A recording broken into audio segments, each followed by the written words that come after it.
If it doesn't make you better, healthier, happier, or much more interesting, I won't put it on this show. It's intelligence for your life. We're here to move you forward in your life. John Tesh here. And who are the most social people in your neighborhood?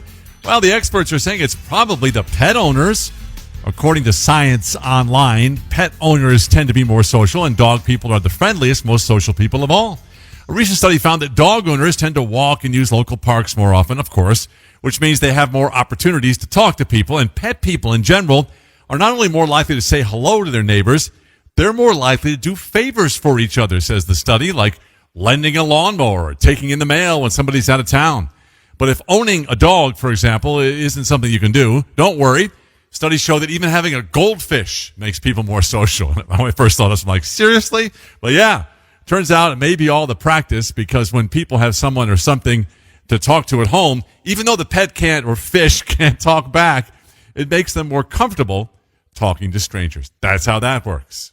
This is the John Tesh Radio Show. And coming up, what do sunny days, bad moods, and our clutter all have in common? The answer could be a disaster for your wallet. I'll reveal the latest data on spending triggers next. This is the John Tesh Radio Show on CHYM 96.7. Welcome back to Intelligence for Your Life. John Tesh here. And did you spend more than you wanted to at the mall recently or online?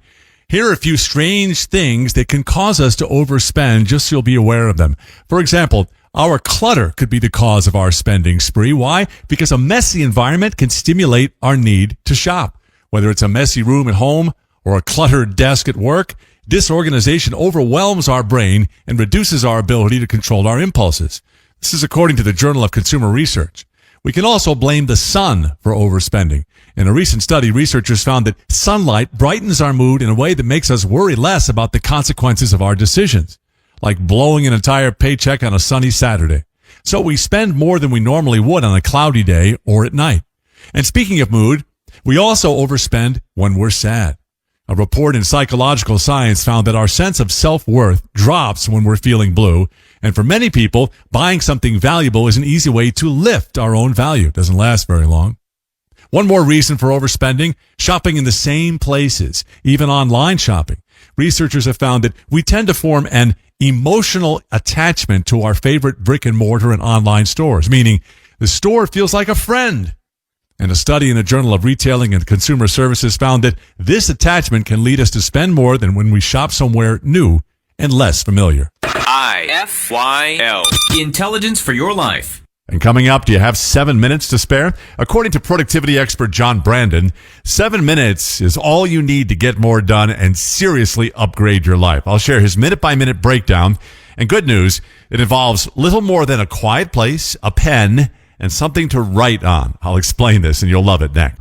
All right, I need you to carve out 7 minutes every morning from now on, because according to John Brandon, who wrote the new book, The 7-Minute Productivity Solution, that's all the time you need to get more done and seriously upgrade your life. So here's how Brandon recommends using the 7 minutes that you're going to carve out. First, find a quiet spot with as few distractions as possible, and then spend 1 minute just clearing your mind out, and then another minute taking slow, deep breaths.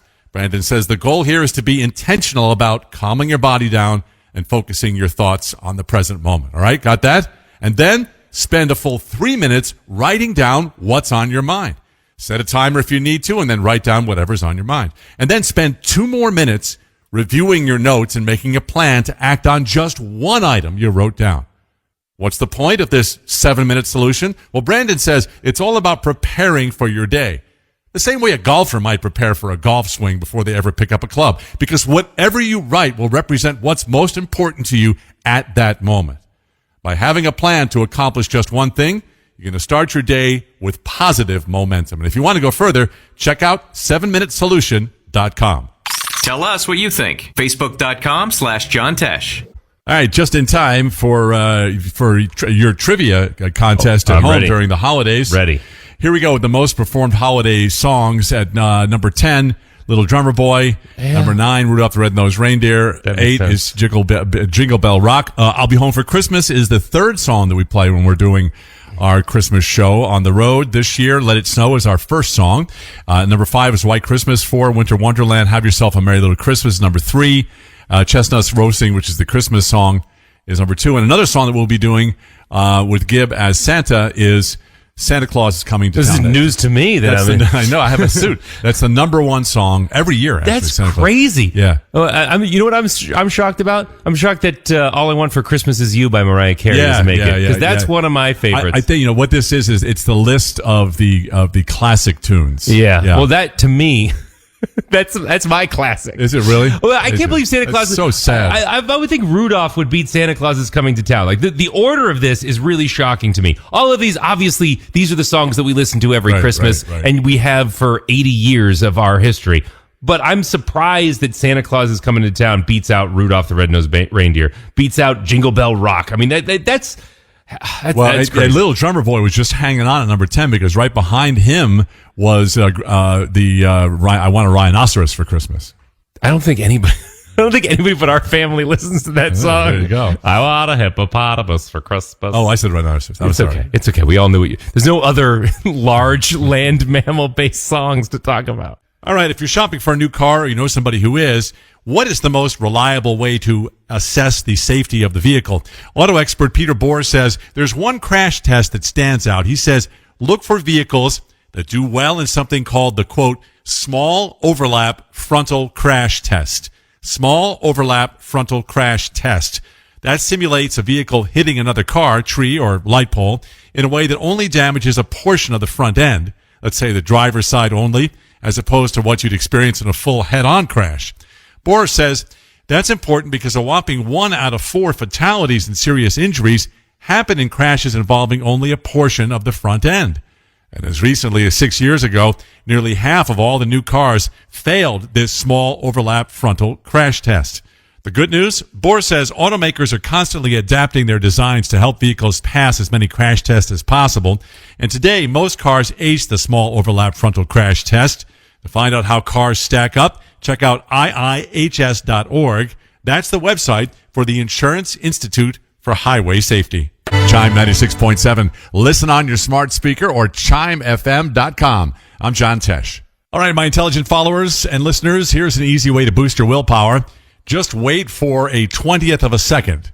A study in the psychological science found that that's about how long it takes after a craving first strikes for your brain to decide whether you're making a healthy choice or not.